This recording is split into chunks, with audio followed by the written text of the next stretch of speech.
Chères téléspectatrices et téléspectateurs de la télévision du Royaume des Cieux, bienvenue à ce rendez-vous quotidien de Prions ensemble.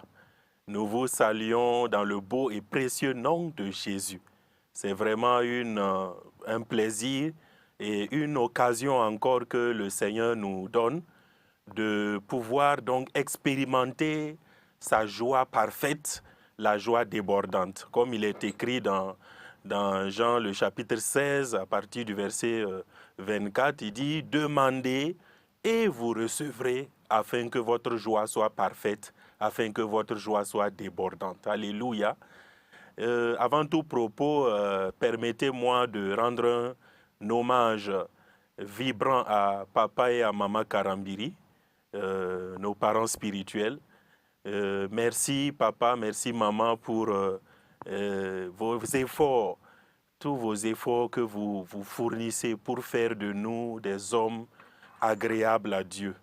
Vraiment que le Seigneur en retour vous fasse énormément de bien et que le Seigneur à travers le monde vraiment et augmente, je veux dire amplifie la sagesse de Dieu dans la vie de vos fils et de vos filles, afin que, comme le dit le livre des Proverbes, il puisse réjouir votre cœur. Car la Bible dit qu'un homme sage fait la joie de son Père, au nom de Jésus. J'aimerais également rendre hommage aux travailleurs d'Impact TV, la télévision du Royaume des Cieux, et je prie que le Seigneur vraiment fasse énormément de bien à tous ceux qui, donc d'une manière ou d'une autre, travaillent dans cette télévision du Royaume des Cieux.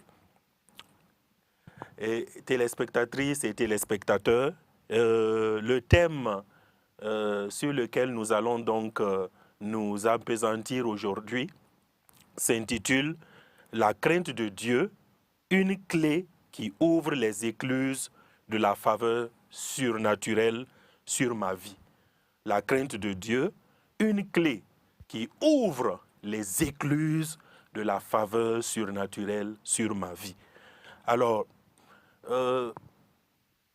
comment peut-on définir la crainte de Dieu?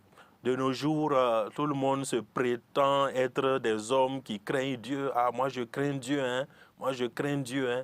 Mais oui, souvent donc dans certains entretiens pour le mariage, on demande aux jeunes filles quel genre d'homme voulez-vous marier? Et elle dit, ah, moi je veux un homme qui craint Dieu. Donc ce mot-là est tellement vulgarisé que réellement on a perdu le sens du mot crainte de Dieu. Alors qu'est-ce que la crainte de Dieu? La crainte de Dieu n'est pas la peur de Dieu. Parce que dans nos langues nationales, généralement, on traduit crainte de Dieu par peur de Dieu. Non, la peur, c'est négatif, c'est une émotion négative. La crainte de Dieu n'est autre chose qu'un profond respect pour Dieu, un hommage fervent, une attitude de révérence qui naît de mon amour pour Dieu. Parce que je l'aime, je ne veux pas le frustrer. Parce que je l'aime, je veux le mettre à l'aise en moi, alors je rejette tout mal. Et le livre donc dans le livre des Proverbes 8 à partir du verset 13, il est dit que la crainte de l'Éternel, c'est la haine du mal. L'arrogance et l'orgueil, la voie du mal, et la bouche perverse, voilà ce que je hais. Donc Dieu hait l'arrogance, l'orgueil, la voie du mal, la bouche perverse. Alors, comme je crains Dieu, comme je l'aime, comme je le respecte, je décide de m'écarter de ce qui est mal. C'est une décision. La crainte de Dieu, je décide d'honorer Dieu dans ma vie. Je décide de vivre une vie qui lui est agréable. C'est une décision.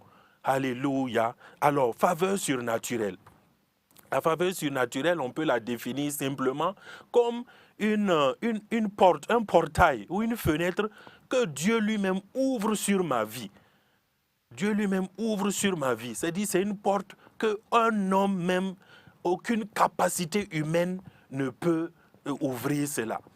Aucune capacité humaine. C'est Dieu lui-même qui me fait faveur. Alléluia, qui ouvre cette porte-là et qui me localise dans un domaine précis. Alléluia. Alléluia. Alors, vous comprendrez que il est important donc de pouvoir bénéficier de cette faveur surnaturelle dans cette vie. Alors, la crainte de Dieu, c'est une clé qui ouvre les écluses de la faveur surnaturelle sur ma vie. Et nous pouvons voir dans Genèse 6, à partir du verset 8, un homme de Dieu nommé Noé. Lui aussi, en son temps, dans sa génération, la Bible dit au verset 5 que la méchanceté était à son summum. Alléluia, les gens vivaient vraiment de manière dissolue. Mais Noé, lui, il a expérimenté la faveur surnaturelle. Pourquoi? Parce qu'au verset 8, il est dit que, au verset 9, il est dit que Noé était intègre en son temps. Donc, il a décidé de vivre dans l'intégrité.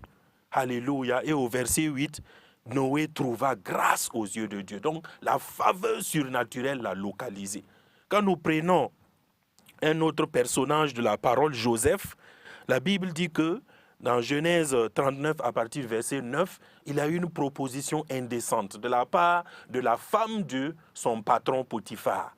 La femme de son patron Potiphar lui a fait une proposition indécente. Mais ce qui est extraordinaire, il n'était que eux deux dans la maison. Ça veut dire qu'ils pouvaient accepter d'aller avec la femme de Potiphar et puis après demander pardon, comme certains le font. Il dit, comme Dieu pardonne là, comme Dieu est amour là, bon, moi, vraiment, je vais faire ce que je veux et puis après demander pardon à Dieu. Non, non, non, non. Quand tu vis comme ça, tu ne crains pas Dieu. Laisse-moi te dire, mon frère, ma soeur, que c'est une attitude de méchanceté envers Dieu. Quand tu crains Dieu, tu fais tout pour vraiment ne pas offenser son cœur. Mais Joseph a décidé, il a résolu de ne pas offenser Dieu. Et il a pris la fuite. Alléluia. Un autre personnage, Daniel. Daniel et ses compagnons en son temps à Babylone. Et il a résolu. La Bible dit qu'il a résolu de ne pas se souiller. Au verset 8 de Daniel 1. Et au verset 9, la Bible dit, Dieu accorda à Daniel faveur et grâce. Donc Daniel a décidé de craindre Dieu. Daniel et ses compagnons ont décidé de ne pas manger à la table du roi, de ne pas se souiller avec les mains du roi. Ils ont résolu, alléluia, de ne pas se souiller. C'est ça la crainte de Dieu. Et la conséquence, au verset 9, la Bible dit que Dieu accorda, alléluia, une écluse de la faveur surnaturelle a été ouverte sur Daniel et ses compagnons. Alléluia. Frères et sœurs, la faveur surnaturelle se provoque à travers la clé de la crainte de Dieu. Alléluia. Gloire à Dieu. Alors, quelques bénéfices, très rapidement avant de prier. Quelques bénéfices ou alors quelques écluses que la crainte de l'Éternel ouvre sur ma vie. Je peux commencer par la longue vie. Alléluia. La longue vie. La crainte de l'Éternel ouvre les écluses de la longévité. Proverbe 10, verset 27. La crainte de l'Éternel, il est dit, la crainte de l'Éternel augmente les jours. Alléluia. Tu veux vivre longtemps sur la terre, marche dans la crainte de Dieu. Amen. Alléluia. Et elle se manifeste notamment par l'honneur envers les parents. Amen. Parents spirituels, parents biologiques, parents professionnels. Et il dit, honore ton père et ta mère afin que tes jours se prolongent dans le pays que je t'ai donné. Exode 20, verset 12. Honore ton père et ta mère afin que tes jours se prolongent. Donc la longévité là, ce n'est pas seulement un vœu au début de l'année, longévité, non, non, non, non. C'est à travers la crainte de l'Éternel qu'on obtient, alléluia, cette faveur de la longévité. Alors, la protection surnaturelle, une autre écluse. Quand je crains Dieu, alléluia, le Seigneur crée un périmètre de sécurité divine autour de moi. Alléluia. L'ange de l'Éternel campe autour de ceux qui le craignent et il les arrache du danger. Psaume 34, verset 7. Donc la protection surnaturelle. Dieu crée un périmètre de sécurité divin autour de moi. La délivrance des pièges de la mort. Proverbe 17, verset 27. La crainte de l'Éternel est une source de vie pour détourner les pièges de la mort. Elle neutralise les attaques, les accidents, les empoisonnements, les embuscades, les projets sataniques contre ma vie. Alléluia.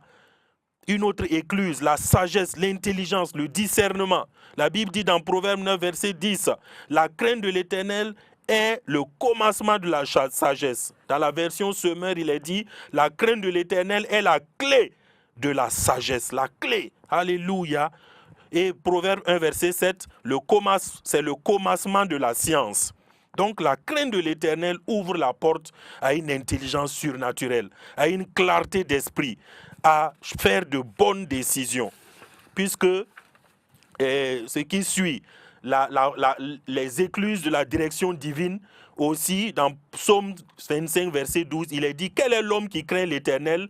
L'Éternel lui montre la voie qu'il doit choisir. Alléluia. Donc l'homme qui craint l'Éternel est toujours guidé dans ses choix. Il est toujours guidé dans ses choix. Alléluia, c'est formidable. Alors, une autre, la prospérité et l'abondance. La Bible dit dans le psaume 112, au verset 1 à 3, « Heureux l'homme qui craint l'Éternel, sa postérité sera puissante sur cette terre. Je saute, la richesse et l'abondance seront dans sa maison. » Alléluia, gloire à Dieu. Donc voilà autant de grâces, autant d'écluses qui s'ouvrent sur ta vie lorsque tu décides de craindre Dieu. Alléluia. Alors, nous allons prier maintenant. Tu as vu l'importance de la crainte de Dieu, de craindre Dieu. Alors, je crois que nous allons nous accorder pour implorer le Seigneur et afin de marcher dans la crainte de Dieu, dans l'intégrité, dans la justice, au nom de Jésus. Alors, nous allons élever la voix. Pour commencer, alléluia, l'attitude de crainte de Dieu, c'est une attitude qui se développe, c'est une attitude. Alléluia. Et elle commence par la conscience de la présence de Dieu en moi et avec moi. Alléluia. Étant né de nouveau, ayant reçu Jésus-Christ comme Sauveur et Seigneur dans ta vie, le Saint-Esprit est venu habiter en toi. Tu dois le savoir. Et tu dois marcher donc en étant conscient que le Saint-Esprit demeure en toi et il est avec toi. Il dit, je suis avec vous tous les jours jusqu'à la fin du monde. Les Corinthiens n'avaient pas cette conscience-là. Et c'est pourquoi Paul, dans le livre de 1 Corinthiens 3, et plus loin, 1 Corinthiens 6, il dit, ne savez-vous pas que vous êtes le temple de Dieu? Alors, nous allons élever la voix ensemble et demander cette grâce-là. Seigneur, accorde-moi la grâce de vivre en étant conscient, en tout lieu, en tout temps, que tu demeures en moi et que tu es avec moi. Élevons la voix et prions. Oh, Esprit de grâce, Seigneur, dans ta grâce, j'implore ta miséricorde ce jour. Et j'implore ta grâce, parce que nous n'avons pas souvent, Seigneur, vécu dans la crainte de Dieu. Tout simplement parce que nous n'étions pas conscients, Seigneur, de ta présence en nous et avec nous. Nous pensions que ta présence se trouve seulement à l'église. C'est le jour où je vais à l'église, dans le bâtiment d'église, que je suis conscient de la présence de Dieu, que je prends une attitude de révérence. Mais dès que je sors de l'église, je vis n'importe comment. Je vis comme ça me chante. Non, Seigneur, je renonce à cette vie, Seigneur. Et désormais, je décide d'être conscient de ta présence en moi et avec moi, d'être conscient que tu es en moi, que tu demeures en moi, que tu es en moi tous les jours jusqu'à la fin du monde, dans n'importe quel endroit où je vais, Seigneur. Oh, que cette conscience de cette présence-là m'anime, que la conscience de la présence de Dieu m'anime, Seigneur. Oh, accorde-moi cette grâce-là, de développer cette conscience, d'avoir toujours en pensée que tu es en moi et que tu vois tout ce que je fais là, tu vois. Tout ce que je dis là, tu vois.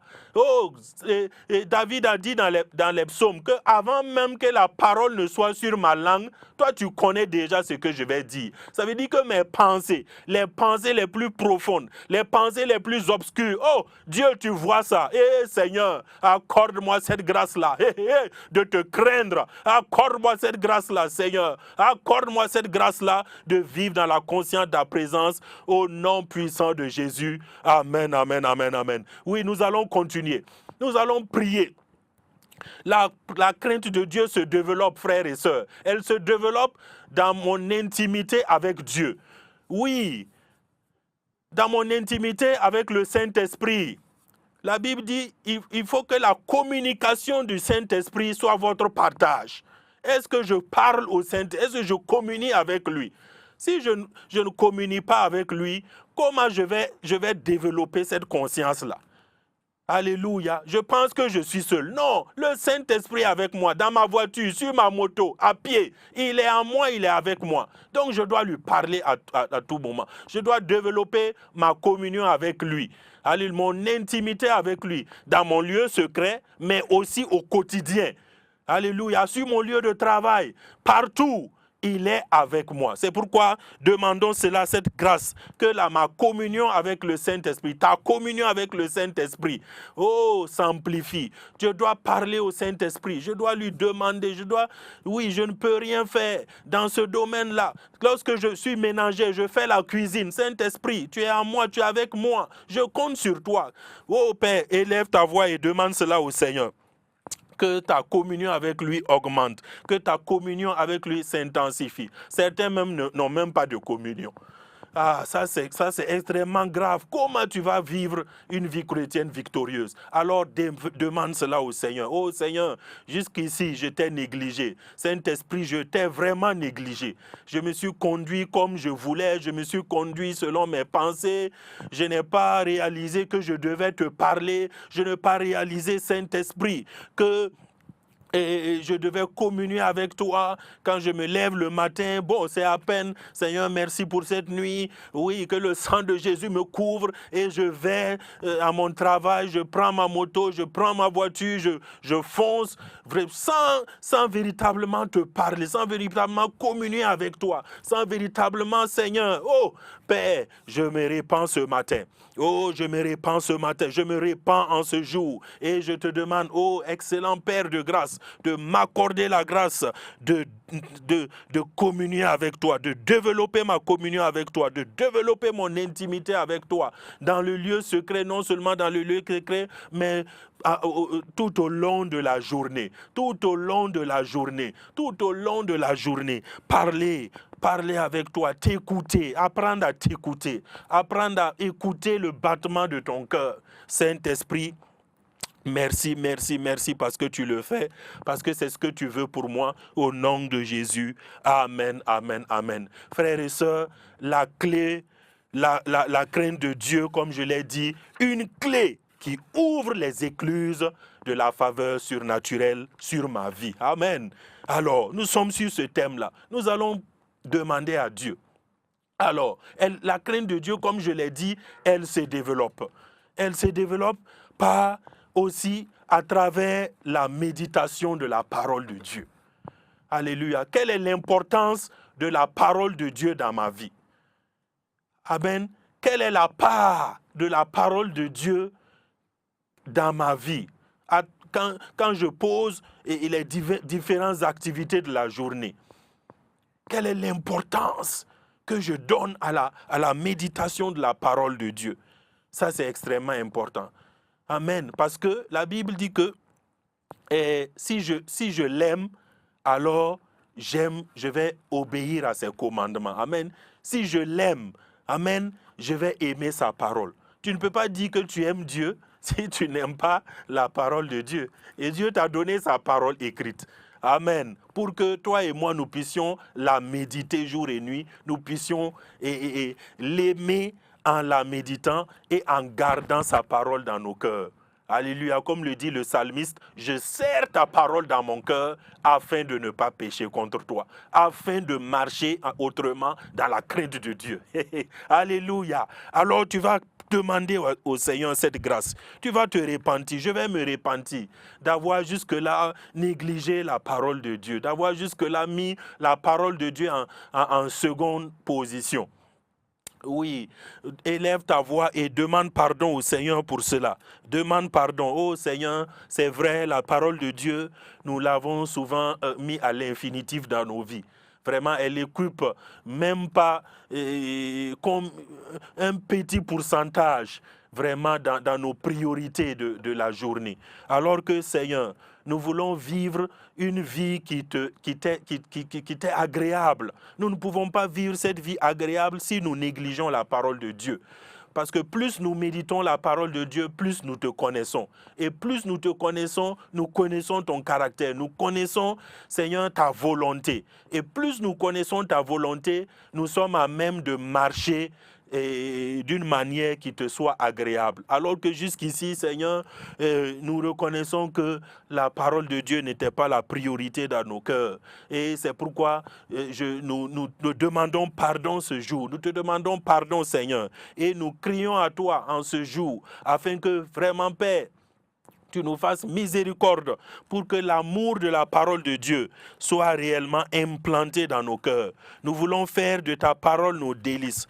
Oh, que cette parole, nous voulons nous délecter de ta parole. Nous voulons nous délecter de ta parole. Nous voulons nous délecter de ta parole, Seigneur. Oh, accorde-nous la grâce. Accorde-nous la grâce. Accorde-nous la grâce de pouvoir nous délecter de ta parole. De nous délecter de ta parole. Oh, Père, manterebo sata. Rekete ibisi ndoro mahanta rabashe. Rekete rebo sata yaba. Maiti kiribiribiskori mahanta yaba. Rakata yeberebe sonto yoba. Maikiribiribiskori. Oh, maiti kintoro bahata fai. Manterebo sata yaba. Pererebe se preberebeskori bahanta. Oh, accorde-nous cette grâce. Accorde-nous cette grâce. Accorde-nous cette grâce. Accorde-nous cette grâce, accorde-nous cette grâce, accorde-nous cette grâce, Seigneur. Accorde-nous cette grâce. Oh, d'aimer, de nous délecter de ta parole, d'aimer de ta parole, de la chérir, de la méditer jour et nuit. Oh, excellent Père de grâce. Oh, fais-nous grâce, fais-nous grâce, fais-nous grâce par nous-mêmes. Nous ne pouvons pas, mais Seigneur, puisque tu es venu habiter en nous pour nous aider, pour faire de telle sorte que nous puissions être agréables à toi. Aide-nous, Seigneur, à nous délecter de ta parole. Aide-nous, Seigneur, à la chérir, à la méditer jour et nuit, à marcher dans ces écritures, à marcher dans tes écritures, au nom de Christ Jésus, au nom de Christ Jésus, au nom de Christ Jésus. Amen, amen, amen, amen. Oh oui, frères et sœurs, nous sommes dans le thème, comme je l'ai dit, la crainte de Dieu, une clé qui ouvre les écluses de la faveur surnaturelle sur ma vie. Alléluia. Une clé importante. Alléluia. Alors tu vas crier à Dieu. Tu vas crier à Dieu. Toi déjà qui manifeste cette crainte de Dieu-là, nous allons nous accorder pour qu'elle soit davantage amplifiée dans nos vies. David a dit dans le psaume 86, il dit « Dispose mon cœur, incline mon cœur à ce que je puisse vraiment craindre ton nom. » Craindre ton nom. Amen. Alors tu vas élever la voix avec moi. Que la crainte de Dieu déjà que toi tu as, ça puisse s'amplifier davantage. Amen. Parce que la Bible nous dit que les secrets de Dieu sont pour ceux qui le craignent. Alléluia. Les secrets de Dieu sont pour ceux qui le craignent. Amen. L'amitié de Dieu, en d'autres termes, sont pour ceux qui le craignent. Alléluia. Alors, plus tu crains Dieu, plus il te révèle ses secrets. Alors, tu vas élever ta voix et demander cette grâce au Seigneur. Nous voyons notre Père spirituel, il est membre du conseil secret de Dieu. Mais qu'est-ce qu'il a catapulté dans ce conseil-là? C'est la crainte qu'il a développée envers Dieu, envers son papa, le Seigneur. Amen. Alors, toi et moi, nous sommes d'accord pour prier par rapport à ça. Oh, excellent Père de grâce, dans ta grâce, amplifie en nous la crainte de Dieu. Amplifie en nous la crainte de Dieu. Amplifie en nous la crainte de Dieu, Seigneur. Nous voulons vraiment expérimenter. Ce psaume 25 à partir du verset 14, il dit que l'amitié de Dieu est pour ceux qui le craignent. Oui, dans une autre version amplifiée, il est dit les secrets de Dieu sont pour ceux qui le craignent, les secrets. Amen. Tu as des secrets, tu as des mystères, tu as des projets, tu as des directives pour que tu veux confier, Seigneur, à tes enfants et à tes disciples. Mais tu as besoin d'un cœur qui est tout entier à toi, un cœur qui te craint. C'est pourquoi, Seigneur, accorde-nous la grâce que cette crainte de Dieu la s'amplifie en nous, afin que nous te soyons toujours et agréables, afin de pouvoir, Seigneur, réaliser et manifester tes œuvres et tes projets sur la terre. Père, dans le nom précieux du Seigneur Jésus-Christ, nous avons prié. Amen, amen, amen. La crainte de Dieu, c'est ce que je désire. La crainte de Dieu, c'est ce que je désire. Par cette crainte je vis, par cette crainte je marche. Par cette crainte je fais toutes choses. Par cette crainte je fais toutes choses. Alléluia. Gloire à Dieu. Père, nous te disons merci parce que tu nous as exaucés. Nous te disons merci parce que nous avons la crainte de Dieu. L'esprit de crainte de l'Éternel demeure en nous. C'est pourquoi ce matin, nous avons décidé, oui, comme c'est une décision de marcher, de vivre dans la crainte, dans ta crainte pour honorer ta présence en nous, avec nous, pour t'être entièrement agréable. Et merci parce que cela, tu l'as accepté, tu as répondu favorablement au cri de notre cœur. Nous te disons infiniment merci. Au nom de Jésus, amen. Chers téléspectatrices et téléspectateurs de la télévision du Royaume des Cieux, merci d'avoir partagé ces moments avec nous. Nous sommes convaincus que le Seigneur vraiment nous a exaucés et nous allons donc expérimenter les écluses des cieux ouverts de la faveur surnaturelle sur nos vies dans les derniers jours de décembre au nom puissant de Jésus. À la prochaine. Jésus-Christ est Seigneur. Amen.